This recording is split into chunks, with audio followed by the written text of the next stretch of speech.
Once upon a time there was a great man who married the woman of his dreams. With their love they created a little girl. She was a bright and cheerful little girl, and the great man loved her very much. When she was very little, he would pick her up, hum a tune, and dance with her around the room.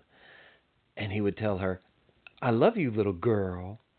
When the little girl was growing up, the great man would hug her and tell her, "I love you, little girl."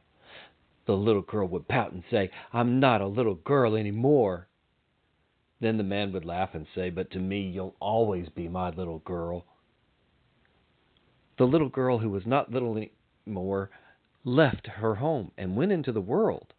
As she learned more about herself, she learned more about the man. She saw that he truly was great and strong, for now she recognized his strengths.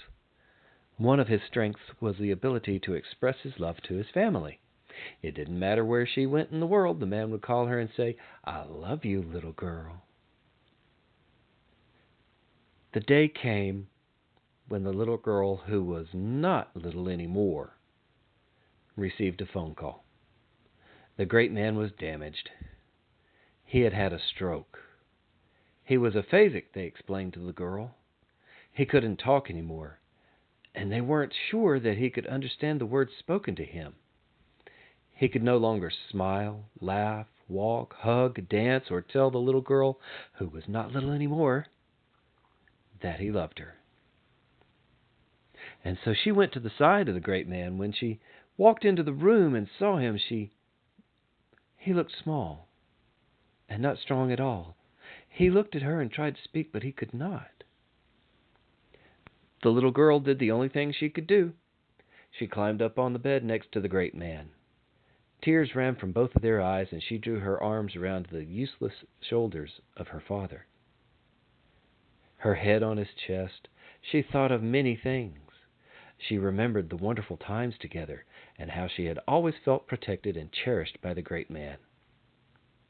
She felt grief for the loss she was to endure, the words of love that had comforted her. And then she heard from within the man the beat of his heart, the heart where the music and the words had always lived. The heart beat on, steadily unconcerned about the damage to the rest of the body. And while she rested there, the magic happened. She heard what she needed to hear. His heart beat out the words that his mouth could no longer say. "I love you. I love you. I love you. Little girl, little girl, little girl." And she was comforted.